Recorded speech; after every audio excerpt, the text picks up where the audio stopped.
নমস্কার, বাংলা টক আমার ইউটিউব চ্যানেলে আপনাদের স্বাগত। প্রতিদিনকার মতন আজকেও আমি আপনাদের সামনে একটি ভিডিও নিয়ে উপস্থিত হয়েছি। আমার আজকের ভিডিওর মূল বিষয়বস্তু যেটা আপনারা ইতিমধ্যে দেখেছেন, আমি যেটা উল্লেখ করেছি, মগের মুলুক বা মামাবাড়ির আবদার। প্রসঙ্গত এই কথাটা আমি উল্লেখ করেছি মূলত এপার বাংলা এবং ওপার বাংলা, অর্থাৎ বাংলাদেশ এবং আমাদের এই পশ্চিমবঙ্গ কিছু বর্তমান সময়ের ঘটনাবলী, কিছু ব্যক্তি, রাজনৈতিক নেতৃত্ব, তাদের উক্তি ইত্যাদিকে নিয়ে আলোচনা করার উদ্দেশ্যে। প্রসঙ্গে যাওয়ার আগে আপনাদের কাছে আমার প্রতিদিনকার মতন অনুরোধ, আপনারা আমার ভিডিও কমেন্ট বক্সে আপনাদের মতামত লিখে জানান। হতেই পারে সেটা আমার মতামতের সঙ্গে নাও মিলতে পারে, তবুও আমি গুরুত্ব সহকারে আপনাদের এই মতামত দেখব এবং সেই অনুযায়ী পরবর্তী ভিডিওগুলো তৈরি করব। ভিডিওগুলো ভালো লাগলে লাইক করুন এবং শেয়ার করে ছড়িয়ে দিন। এবার আসা যাক আমার আজকের ভিডিওর মূল প্রসঙ্গে। দেখুন, অতি সম্প্রতি বেশ কিছুদিন ধরেই আমরা দেখতে পাচ্ছি ওপার বাংলায়, অর্থাৎ বাংলাদেশে একটা অস্থির অবস্থার তৈরি হয়েছে। বিশেষ করে গত অগাস্ট মাস, 5ই অগাস্টের পর থেকে, যখন ওখানকার নির্বাচিত সরকার ভেঙে গেল এবং প্রধানমন্ত্রী শেখ হাসিনা ভারতবর্ষে এসে আত্মগোপন করলেন, তার আগে থেকেই পরিস্থিতি উত্তপ্ত হচ্ছিল। ছাত্র আন্দোলনের নামে বিভিন্ন জঙ্গি সংগঠন, জামাত, আইএসআই এবং কিছু রাজনৈতিক সংগঠন, তারা মিলিতভাবে বাংলাদেশের ছাত্র সমাজের মাধ্যমে যে জঙ্গি আন্দোলন তৈরি করলেন, মূলত একটি বিষয়, একটি ইস্যু, যে ইস্যুটা বাংলাদেশের সরকারের সিদ্ধান্ত ছিল না, সিদ্ধান্তটা ছিল কোর্টের। ফলে তার পরবর্তী সময় থেকে যেরকম ভাবে একটা কেয়ারটেকার গভর্নমেন্ট তৈরি হলো, নোবেল জয়ী শান্তি নোবেল পুরস্কার প্রাপ্ত মোহাম্মদ ইউনিসকে নেতৃত্বে রেখে আহ্বায়ক করে এটি অন্তর্বর্তীকালীন সরকার তৈরি হলো। এবং তার পরবর্তী সময়ে বাংলাদেশ জুড়ে বিভিন্ন অঞ্চলে যেরকমভাবে সংখ্যালঘুদের ওপর অত্যাচার, নিপীড়ন শুরু হলো, তাদের সম্পত্তি ধ্বংস করা, প্রাণহানির ঘটনা, এবং এর পরবর্তী সময়ে যখন সংখ্যালঘু সমাজ, বিভিন্ন ধর্মীয় সংগঠন, বিশেষ করে ইসকনের নেতৃত্বে এর প্রতিবাদ করতে রাস্তায় নামলো এবং আন্দোলন সংগ্রাম সংগঠিত করলো, তখন সেখানে ইসকনের যিনি মহারাজ, চিন্ময় মহারাজ, তাকে মিথ্যা মামলায় ফাঁসানো হলো, কেস দেওয়া হলো, আদালতে পেশ করা হলো, জেল দেওয়া হলো, জামিন তিনি পেলেন না। এমনকি গত 2 তারিখে যে শুনানি ছিল, সেই শুনানিতেও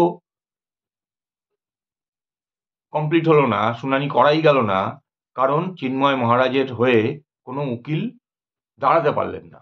যারা চিন্ময় মহারাজের হয়ে সওয়াল করছিলেন, তাদের ওপর অত্যাচার হলো, এমনভাবে অত্যাচার হলো তাদের হসপিটালে ভর্তি হতে হলো। স্বাভাবিকভাবেই আগামী 3রা জানুয়ারি অবধি শুনানি পিছিয়ে গেল। এরই মধ্যে বিভিন্ন রকম উস্কানিমূলক মন্তব্য, আমাদের দেশের পতাকা, জাতীয় পতাকা, সেই পতাকা রাস্তার ওপর এঁকে তার ওপর দিয়ে মারিয়ে যাওয়া, অর্থাৎ একটা ভারত বিদ্বেষী মনোভাব ব্যক্ত করা, যেটা বেশ কিছুদিন ধরেই চলছিল বিভিন্ন জঙ্গি সংগঠনগুলোর নেতৃত্বে। সেটা আরো ধীরে ধীরে প্রগাঢ় হতে শুরু করলো।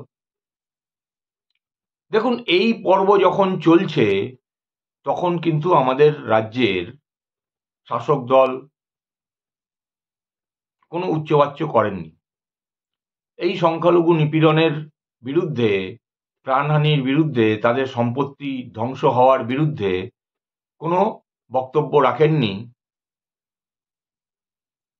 সেই সময় বা 29 তারিখের আগে পর্যন্ত। এর মধ্যে 29 তারিখে আমরা দেখলাম আমাদের এখানে কলকাতা শহরে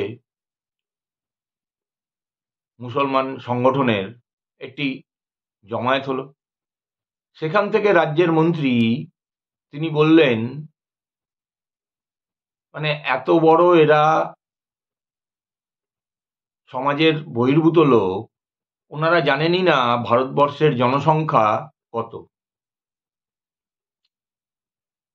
উনি বলছেন চীনকে পাল্লা দিতে গেলে জনসংখ্যায় আমাদের এখানে জনসংখ্যা বাড়াতে হবে, হাম দো হামারা চার। আদতে এটা চীনের সঙ্গে পাল্লা দেওয়ার ব্যাপার নয়, এটা তাদের হিডেন এজেন্ডা। সংখ্যালঘু সম্প্রদায় আমাদের এখানকার, তাদের সংখ্যা বৃদ্ধির জন্য এটা মুসলিম সমাজের বহুদিনের পুরনো এজেন্ডা। আবার শাসক দলের সাংসদ, আইনজীবী 30 তারিখে শাসক দলের মিটিং থেকে বললেন, মুসলমানরা যদি 5 জন 10 জন 15 জন 20 জন নিয়মিত কোনো একটি জায়গায় নামাজ পড়েন, তাহলে নাকি সেই জায়গাটি তাদের সম্পত্তি হয়ে যায়, ওয়াকফের সম্পত্তি হয়ে যায়। মগের মুলুক, মামা বাড়ির আবদার। আমরা জানি না একটা সময় মুক্তিযুদ্ধের আগে বা পরে, দেশ স্বাধীনতার সময়, তৎকালীন পূর্ব পাকিস্তান, আজকের বাংলাদেশ, সেখান থেকে নিপীড়িত হয়ে লাখো লাখো মানুষ এপার বাংলায় এসে শরণার্থী হয়েছিলেন, রিফিউজি। জীবন সংগ্রামে নেমে নিজের যোগ্যতায় তারা আজকে এই বাংলায় প্রতিষ্ঠা পেয়েছেন, নিজেরা ঘরবাড়ি করেছেন। কি বলতে চাইছেন আপনি? আজকের দিনে আপনি যে কথাটা বলছেন তাতে এই রাজ্যের হিন্দু সমাজ, তাদের তো সম্পত্তি যেটুকুনি আছে, যেটুকুনি যে করতে পেরেছেন, সেটাকে রক্ষা করাই মুশকিল হয়ে যাবে আপনার কথা অনুযায়ী। আজকে আপনার বাড়িতে গিয়ে যদি 5 জন মুসলিম নামাজ পড়েন, পড়তেই পারেন। অনেক সময় হয় যখন কোনো জায়গায় ট্রেনে করে যাচ্ছেন, নামাজ পড়ার সময় নামাজ পড়তে হবে, ট্রেনে পড়েন। তার মানে 5 জন মুসলিম যদি ট্রেনে নামাজ পড়েন বা কোনো স্টেশনে নামাজ পড়েন, তাহলে কি স্টেশনটা ওয়াকফ সম্পত্তি হয়ে যাবে? এটা কখনো হয়? আবার হঠাৎ করে দেখলাম আমাদের রাজ্যের মুখ্যমন্ত্রী বিধানসভায় প্রস্তাব আনলেন, ভারত সরকারকে অনুরোধ করলেন রাষ্ট্রসংঘে চিঠি দিয়ে সেখান থেকে পিস কিপিং ফোর্স পাঠাতে। জিনিসটা কি এত সোজা? হঠাৎ ওনার হিন্দুদের জন্য এত ব্যথা হলো কেন? তিনি তো দুধেল গাইদের এদের লাথি খেতে প্রস্তুত, তিনি বলেন সে কথা। আসলে তিনি আশঙ্কা করছেন এই সময় যদি হিন্দুদের এই বাংলাদেশে নিপীড়নের প্রতিবাদে কোনো কথা না বলেন, তাহলে পরে ২৬ সালের বিধানসভা নির্বাচনে এর ফল ভয়ঙ্কর হতে পারে। কারণ তিনি জানেন, তিনি যতই দুধেল গাই সংখ্যালঘু সম্প্রদায়ের ভোটের ওপর ভরসা করে থাকুন, ১০০% ভোট সংখ্যালঘুদের পেলেও যদি হিন্দু অংশের, সনাতনী অংশের একটা বড় অংশের ভোট তিনি না পান, তাহলে পরে সরকারে ফেরা তার পক্ষে সম্ভব হবে না। স্বাভাবিকভাবেই হিন্দুদের এই ভোটের তাগিদে, তার এই ভোট দরকার বলেই তিনি আজকে এইরকম ভাবে তার বক্তব্য রাখলেন। তিনি বলছেন আরো যে ওপার থেকে যদি কোনো হিন্দু নিপীড়িত হয়ে এপারে আসেন, আশ্রয় দেবেন, ভালো কথা। বলছেন আপনি না খেয়ে থাকবেন না, আমি হাফ আধে একটা রুটি পেলে আপনি হাফ খাবেন, আমি হাফ খাবো। কেন?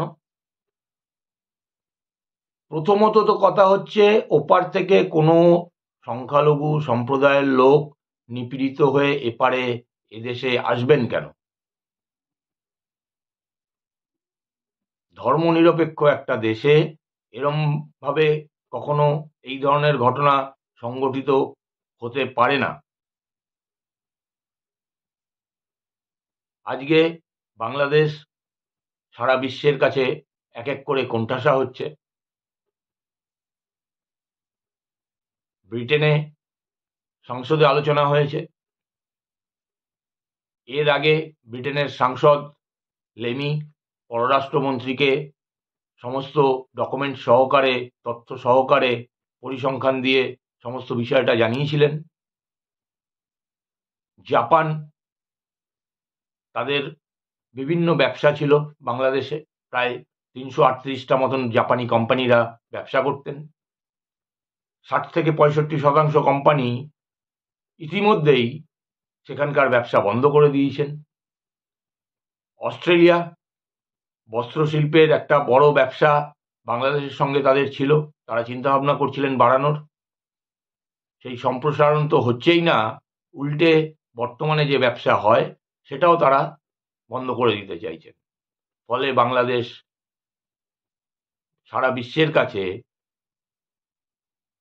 এই ঘটনার ফলে প্রভূত চাপের পড়েছে। আর আমাদের এখানকার শাসক দল শ্যাম রাখি না কুল রাখি, দুধেল গাইদের হয়ে কথা বলতে গিয়ে যাতে হিন্দুরা না তার থেকে মুখ ফিরিয়ে নেয়, তার দলের থেকে মুখ ফিরিয়ে নেয়, সেই কারণেই হঠাৎ তার বিবেক জাগ্রত হলো এবং তিনি বলতে লাগলেন, ওপারের হিন্দুরা যদি এপারে এসে আশ্রয় নেন তাহলে তার কোনো আপত্তি নেই। আপনি পারবেন সামলাতে? কি আছে আপনার পরিকাঠামো? শুধু শুধু ভোটের রাজনীতি করার জন্য এই ধরনের উক্তি করা একদমই বাঞ্ছনীয় নয়। অবশ্যই ভারত সরকার, তাদের কাছে আমাদের আবেদন থাকবে, পররাষ্ট্র নীতি মোতাবেক এবং বিদেশ নীতি মোতাবেক সমস্ত ঘটনার দিকে নজর রেখে এর একটা সুস্থ সমাধান যাতে হয়, সেই কারণে ভারতের সরকারের কাছে আমরা আবেদন জানাতে পারি। কারণ শত হোক, হিন্দু সনাতনীরা, সংখ্যালঘুরা বাংলাদেশে যারা রয়েছেন, তারা আমাদেরই স্বজন, ভাষা আমাদের মতনই এক। ফলে আগামী দিনে এই ঘটনা কতদূর গড়ায়, কোন দিকে গড়ায়, সেদিকে আমাদের নজর থাকবে। আজ এখানেই শেষ করছি। নমস্কার, ধন্যবাদ।